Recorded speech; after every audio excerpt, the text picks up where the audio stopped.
देखो गिन्नी, सुबह होते ही बारिश शुरू हो चुकी है।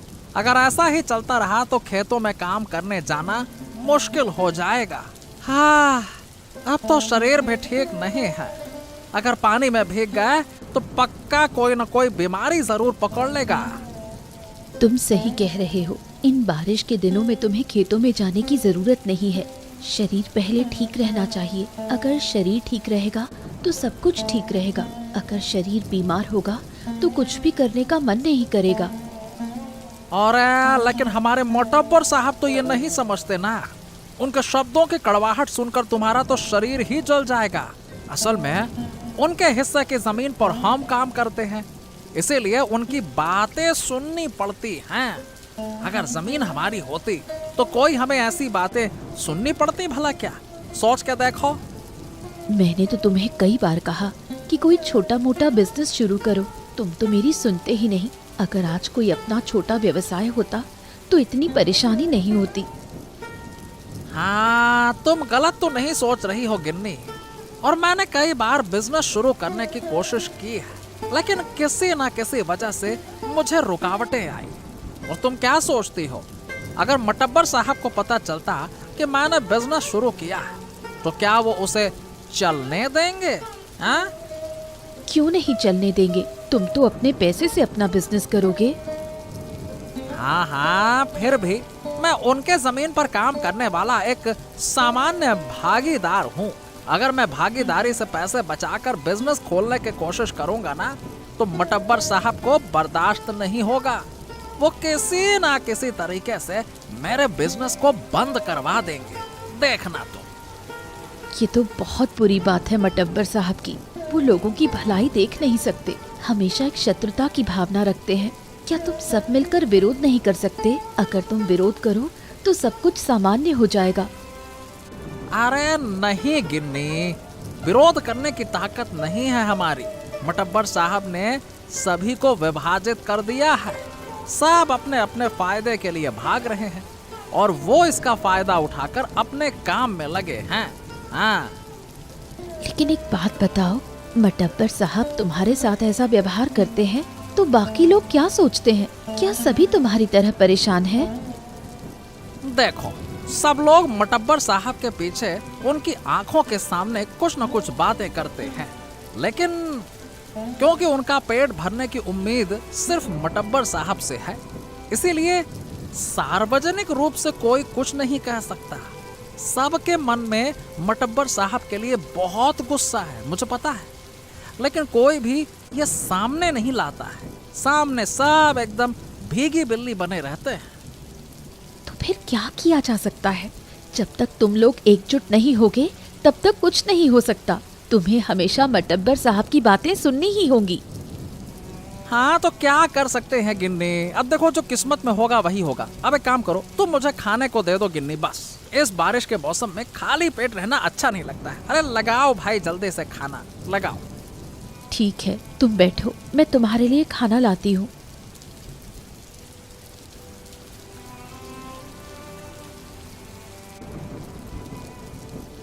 अरे क्या धनंजय भाई, बताओ, निर्जन आज कहाँ गया?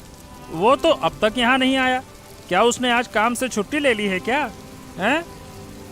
अरे निर्जन दा का शरीर कुछ दिनों से बहुत खराब चल रहा है। थोड़ी बारिश में भीगने या ठंडी हवा लगने से तो वो बीमार हो जाता है। हाँ, लेकिन ये भी है कि आज रास्ते में मैंने निर्जन दा को बुलाया नहीं, इसलिए मैं कह नहीं सकता कि आखिरकार वो आज आए क्यों नहीं।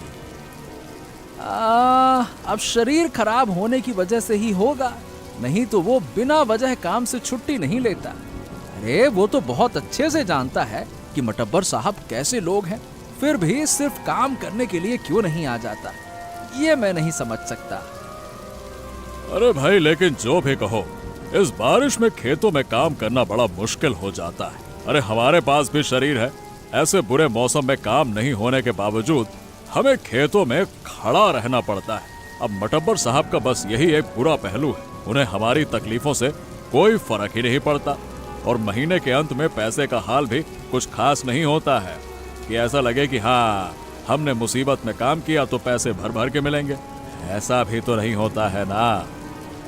अरे अरे अरे अरे, तो बताओ बाबू, अगर महीने के अंत में मटब्बर साहब का दिया हुआ पैसा खर्च नहीं हो पा रहा है तो क्यों न कहीं और का इंतजाम कर लो।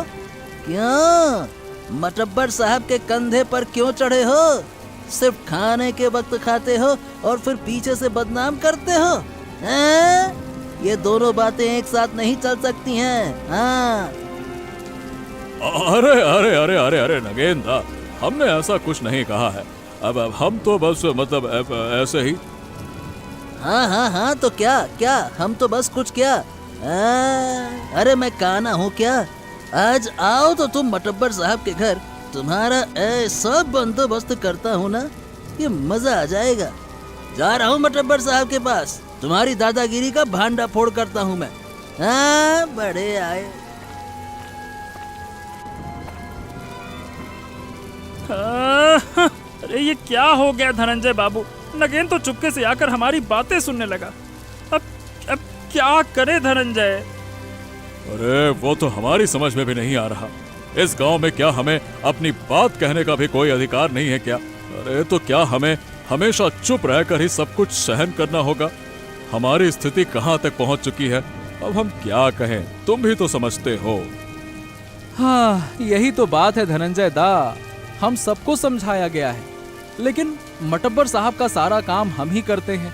लेकिन जैसे ही थोड़ा सा गलत हो जाता है, मटब्बर साहब हमें पता नहीं क्या क्या सुनाते हैं, खरी खोटी। हाँ, आज हमारे सबके नसीब में मुश्किलें ही हैं। निर्जन दा मेरे हिसाब से बिल्कुल सही करते हैं, इसी वजह से वो काम में नहीं आते। उनका मन हो तो काम में आते हैं, नहीं हो तो नहीं आते। लो कर लो, क्या करोगे? हाँ धनंजय दा, हम सबको मिलकर ना इसका विरोध करना होगा, नहीं तो सच में हमारा पूरा जीवन दुखों में ही रहेगा, देख लेना। और तो अब किया भी क्या जा सकता है? कैसन विरोध करें? नागेन तो मटब्बर साहब के पास जाकर सब कुछ बढ़ा चढ़ाकर बताने वाला है, लेकिन इसका कोई ना कोई तो अंत होना चाहिए आखिरकार। एक काम करते हैं, आज हम सीधे निर्जन दा के घर जाते हैं, फिर निर्जन दा से पूछकर अपनी बाकी की योजना तय करेंगे। क्या कहते हो सब लोग? हाँ हाँ हाँ, ठीक है, यही करते हैं।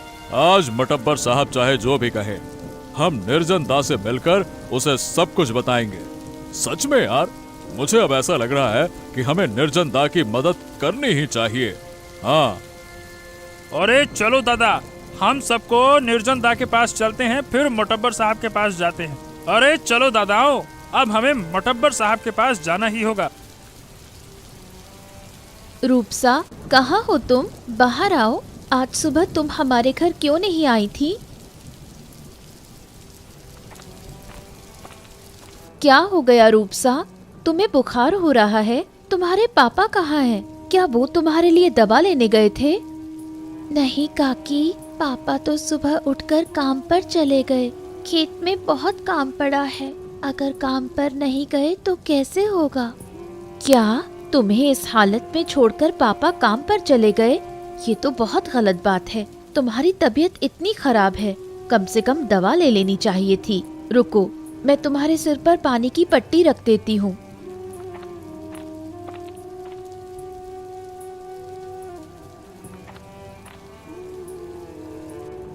हाय, इस तरह बीमार होने पर कोई किसी को अकेला छोड़ जाता है? क्या लोग हैं, ये कौन जानता है? असल में काकी, पापा के पास और कोई उपाय नहीं था। मटब्बर साहब को लगता है कि अगर काम पर नहीं गए तो एक पैसा भी नहीं देंगे, इसलिए पापा को जाना पड़ा। समझ गई, वो मटब्बर साहब की वजह से सब डरते हैं। तबीयत खराब होने का भी उन्हें कोई ख्याल नहीं है। ऐसे तो नहीं चल सकता। रूपसा, मैं तुम्हें अकेले छोड़कर नहीं जाऊंगी। काकी, मुझे कुछ नहीं होगा, तुम बेफिक्र होकर घर जाओ और अपना काम करो। मैं यहाँ चुपचाप लेटी रहूंगी। तुम ज्यादा बात मत करो, तुम्हें इस हालत में छोड़कर मैं यहाँ से कहीं नहीं जाऊंगी। लेकिन तुमने अगर खाना नहीं बनाया तो काका काम से लौटने के बाद क्या खाएंगे? ये तुम चिंता मत करो, घर में सूखा खाना पड़ा है, खा लेंगे। लेकिन तुम्हें जल्दी ठीक करना सबसे ज्यादा जरूरी है। तुम सुबह मेरे घर नहीं आई, तभी मुझे महसूस हुआ कि तुम्हारा कुछ ना कुछ हुआ है। ये मौसम का बदलाव मुझे बिल्कुल बर्दाश्त नहीं होता। थोड़ा इधर उधर हुआ नहीं कि मैं बीमार हो जाती हूँ। कुछ दिन बीमार रहती हूँ, फिर ठीक हो जाती हूँ। लेकिन बार बार ऐसा होना ठीक नहीं है। तुम्हें अच्छे से डॉक्टर को दिखाना होगा, नहीं तो ये बीमारी आगे जाकर तुम्हारे शरीर में जमा हो जाएगी। दवा लेना जरूरी है, लेकिन मैं तुम्हें अकेला छोड़कर नहीं जा सकती। तुम्हारे पापा आए तो मैं उन्हें दवा लाने भेज दूंगी। तुम्हारे काका और तुम्हारे पापा मिलकर दवा लेकर आएंगे। काकी, तुम कितनी अच्छी हो। तुम्हारे जैसे इंसान को पाकर ही मैं सारे दुख भूल गई। तुम मुझे मेरी माँ की कमी महसूस नहीं होने देती। ठीक है, अब तुम चुपचाप सो जाओ। मैं तुम्हारे लिए गर्म खाना लाती हूँ। अभी तुम्हें तरल खाना चाहिए। हाँ रूपसा, तुम्हारे घर में अंडे हैं? हाँ काकी, रसोई में 2 अंडे पड़े हैं। ठीक है, तुम आराम से सोने की कोशिश करो। मैं तुम्हारे लिए गर्म अंडे का सूप बना कर लाती हूँ। देखो, इस समय गर्म सूप पीने से तुम्हें बहुत अच्छा लगेगा। ठीक है काकी, तुम जो कहोगी वही होगा। अब मैं थोड़ी देर के लिए सो जाती हूँ। हाँ तो भैया नगीन, क्या कह रहे थे लोग मेरे बारे में, बताओ। अरे मोटब्बर मशाई, ये 3 लोग मिलकर आपके बारे में गलत गलत बात कर रहे थे। मैंने अपनी आंखों से सुना। हाँ तो फिर तू क्या कर रहा था? मेरे सामने कुछ बोले भला। मुझे भी तो जानना है कि इनका क्या ख्याल है मेरे बारे में। बोलो। हाँ, अब क्यों चुप हो गए? बोलो बोलो बोलो। पहले तो तुम्हारा ऐसा मुंह चल रहा था, मोटब्बर साहब ऐसा है, मोटब्बर साहब वैसा है। अब बोल के बताओ। अरे बोलो बोलो, अब क्यों चुप हो? बोलो। जी अब मोटब्बर मशाए, हम आपके बारे में कुछ नहीं कहना चाहते थे। हम तो बस ऐसे ही थोड़ी सी चर्चा कर रहे थे, बस और कुछ नहीं। हाँ तो बताओ, तुम लोग चर्चा क्या कर रहे थे, ये तो बताओ। अरे तो मतब्बर मशाई, अब क्या हम चर्चा भी नहीं कर सकते क्या? अब ये हमारा मामला है कि हम क्या बातें करते हैं। नगेन को चुपके से जाकर ये सब कुछ बताना ठीक नहीं था। क्या कहा तूने? बड़ा आया, तेरे मुंह से बहुत बड़ी बड़ी बातें निकल रही हैं। ज्यादा बोलने पर तेरा पूरा महीना काट लूंगा, फिर देखूंगा तेरी बड़ी बड़ी बातें कहाँ जाती हैं। मतब्बर मशाई, आप चाहे जो कुछ भी कहिए, हम आपके लिए बहुत काम करते हैं। धूप में जलते हैं, बारिश में भीगते हैं, जब भी हो हम खड़े रहते हैं। लेकिन आप कभी हमारे काम की कद्र नहीं करते। आप हमेशा सोचते हैं कि हम आपको इज्जत नहीं देते, लेकिन सच तो ये है ही नहीं। मैं क्या सोचता हूँ, ये तुम्हारा काम नहीं है। मैं साफ साफ कहता हूँ, अगर तुम लोग चुपचाप काम करते हो तो तुम्हें काम पे रखूंगा, नहीं तो धक्के मार कर निकाल दूंगा। समझ गए? मतब्बर मशाई, बताइए हम आपके लिए ऐसा क्या करें कि आप खुश हों? अब देखिए ना, मेरी छोटी बेटी आजकल बहुत बीमार है। उसे घर पर अकेला छोड़कर मैं काम करने आया हूँ, बारिश में भीगते हुए। तो क्या कहना चाहता है तू, है? अरे तुम लोग बिना पैसे के काम करते हो क्या, ये कहना चाहता है क्या? तुम्हारे काम के पैसे मिलते हैं, महीने के आखिर में तुम्हें ठीक ठाक पैसे मिलते हैं कि नहीं मिलते हैं? तो ज्यादा बहस मत करो, बंद करो ये बहस और चलो जाओ यहाँ से, जाओ। लेकिन क्या आप इन्हें कोई सजा नहीं देंगे मतब्बर मशाई? और वो निरंजन आज भी काम पर नहीं आया है, उसके बारे में भी कोई कदम उठाइए। हाँ, सभी के लिए एक व्यवस्था करनी होगी। इन्हें एक आखिरी मौका दे रहा हूँ। अगर ये सुधरे नहीं तो इन्हें काम से हटा दिया जाएगा। और उस निरंजन के बारे में मुझे जल्द ही कुछ करना होगा। नगेन, निरंजन के बारे में पूरी जानकारी ले आओ, जाओ। ठीक है मतब्बर मशाई, मैं जल्द ही आपको उसकी सारी जानकारी दे दूंगा, जैसा आप कहें। लता दीदी, घर पर हो ना? ओ लता दीदी, कहाँ हो तुम? ओ नीलिमा, तुम इस समय यहाँ? आओ आओ, अंदर आओ। नहीं दीदी, मैं ऊपर नहीं आऊंगी, मुझे तुम्हें एक खबर देनी है। सुना, जाहिर की बेटी रूपसा की तबीयत बहुत खराब है, सुबह से बहुत बुखार है। पायल वहाँ है, मैं अभी जाहिर के घर जा रही हूँ, तुम लोग भी आओगे?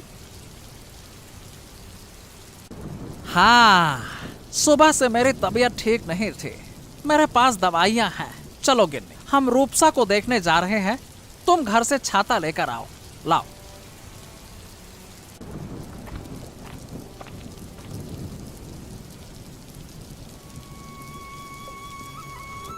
अरे ओ रूपसा माँ, तुम्हें क्या हो गया है? बहुत बुरा लग रहा है ना? नहीं काका, पहले से अब बहुत अच्छा महसूस कर रही हूँ। ये गर्म सूप खाकर मुझे बहुत अच्छा लग रहा है। पायल, तुम बहुत देर से आई हो क्या? हाँ दीदी, दरअसल रूपसा रोज सुबह हमारे घर आती है, आज नहीं आई तो मुझे थोड़ा शक हुआ, तो मैं रूपसा के घर आई, तब देखा ये अकेली घर पर पड़ी है, बीमार। तुमने अच्छा किया पायल, तुमने आकर रूपसा को काफी ठीक कर दिया। हाँ, पायल ने सही किया, वो रूपसा की देखभाल कर रही है, ये एक अच्छा काम है। मैंने दवाइयाँ साथ लाई हैं, क्योंकि मेरी भी तबीयत ठीक नहीं थी, तो वो दवाइयाँ लेकर आया हूँ। अच्छा किया दादा, अब मैं सूप खिलाकर उसे दवाइयाँ भी दे दूंगी, उम्मीद है शाम तक वो ठीक हो जाएगी। अब जाहिर है इस हालत में उसकी बेटी को इलाज करवाकर काम पर कैसे जा सकता है, सच में कुछ समझ ही नहीं आता।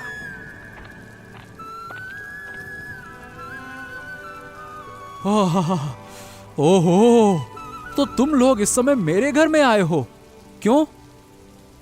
अरे नहीं आकर अब नहीं रह सकता भाई, तुम अपने बीमार बेटे को अकेला छोड़कर काम पर चले गए थे। अब हमें खबर मिली तो हम दौड़े दौड़े चले आए। पायल बहुत देर से तुम्हारे घर आई थी और रूपसा की देखभाल कर रही थी, है ना? अब वो काफी ठीक हो गई है, ये अच्छी बात है। हाँ, क्या करूं भाई, तुम तो सब जानते हो, तुमसे कुछ नहीं छुपा। वो मातब्बर हमारी जिंदगी पर इतना दबाव डालता है कि अरे तो तुम्हारे परिवार का ख्याल तो तुम रखोगे ना, तुम्हें सबसे पहले अपने परिवार का ख्याल रखना है। जाहिर, अगर आज तुम्हारी बेटे के साथ कुछ हो जाता तो क्या होता भला? सोचो, क्या तुम काम पर ध्यान दे पाते? हाँ सच में भाई, हम गरीब लोग हैं, इसीलिए दिमाग ठीक से काम नहीं करता। हम नहीं समझ पाते कि क्या सही है क्या गलत है। 2 पैसे के लिए उस मातब्बर के पास दिन रात अपमान सहना पड़ता है। आज भी हमने पूरे दिन बारिश में काम किया, हाँ, लेकिन आते वक्त मातब्बर की बातें सुनकर लौटना पड़ा। सुनो भाई, तुम्हें एक बार एकजुट होने की जरूरत है। अगर तुम लोग एक साथ खड़े हो जाओगे तो वो मतब्बर कभी नहीं जीत पाएगा। तुम्हें सिर्फ एक बार साहस दिखाना होगा। अरे मैं सब कुछ समझ रहा हूँ बाऊदी, लेकिन क्या करें, कैसे करें, यही समझ नहीं पा रहा हूँ। सुनो, अगर वो मतब्बर तुम्हारे ऊपर ज्यादा अत्याचार करे तो तुम सब मिलकर एक दिन फैसला करो कि अब तुम सब उसके खेतों में काम नहीं करोगे। उसे भी एक दिन खेती करने का एहसास हो, तब समझेगा। लेकिन अगर हम काम छोड़ देते हैं और वो दूसरों को काम पे रख लेता है तो क्या होगा? कुछ नहीं होगा जाहिर, तुम डरते हो इसीलिए तुम्हें डराया जाता है। कभी कभी मैं भी काम पर नहीं जाता। अब तक वो मातब्बर मुझे बाहर निकाल सका क्या? निकाल सका, बस 2 बातें सुनाकर छोड़ देता है। असल में आसपास के लोग जानते हैं कि वो मातब्बर क्या है, इसीलिए कोई उसके पास काम नहीं करता है। हाँ तो भाई अब हमें क्या करना चाहिए, तुम बताओ। हाँ ठीक है, मैं बताऊंगा, लेकिन पहले सबको एकजुट रहना होगा। कम से कम एक दिन के लिए कोई भी समझौता नहीं करना होगा, समझे? हाँ ठीक है भाई, जो तुम कहोगे वैसा ही होगा।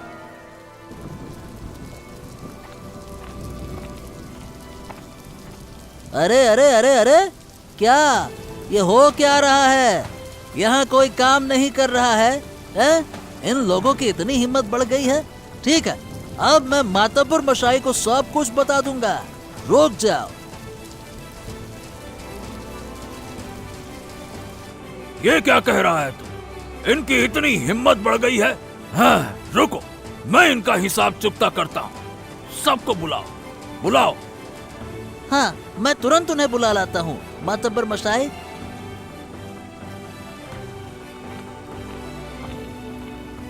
देखो मातब्बर मशाई, ये 4 के 4 कामचोर के बच्चे यहाँ आ गए हैं। देखो।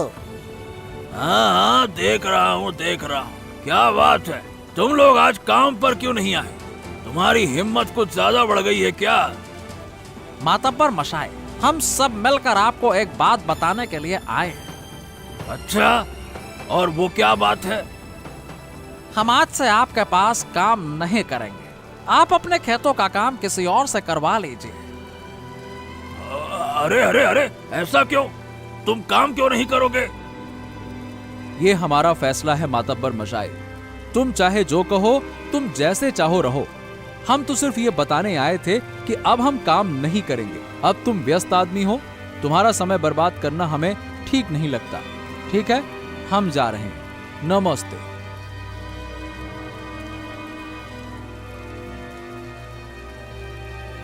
अरे अरे अरे, ये क्या हो गया मातब्बर मशाई?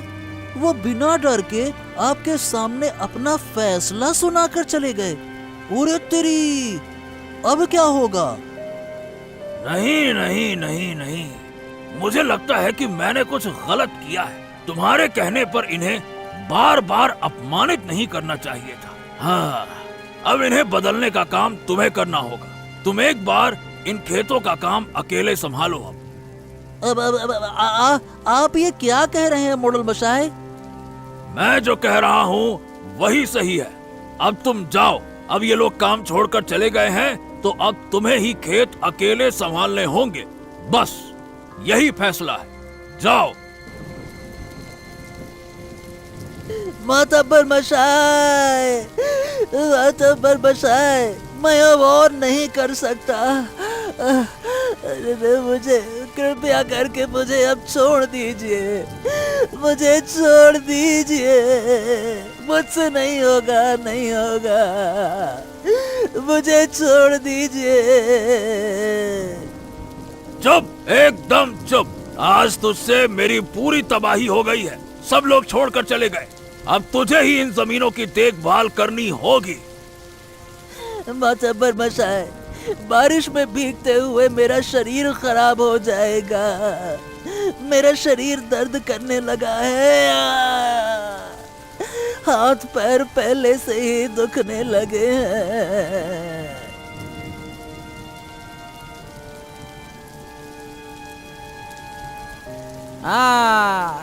इतनी सी बात में टूट जाएगा क्या नगेन? तुम एक दिन हमारे जैसे खेती करने वालों का काम करके देखो। क्या हमारा काम अहम है या फिर नहीं? मेरी गलती हो गई दादा। मैं तुम्हारे पीछे कभी कुछ नहीं कहूँगा। इस बार मुझे माफ कर दो दादा। मातब्बर मशाई, मातब्बर मशाई, देखिए ना, वो लोग लौट आए हैं। अब आप कुछ कहिए। जो उन्होंने कहा है वो सही है। एक दिन खेती करने वाला बनकर देख। इस धूप और बारिश में उन्हें कितना कठिन काम करना पड़ता है, पता चल जाएगा।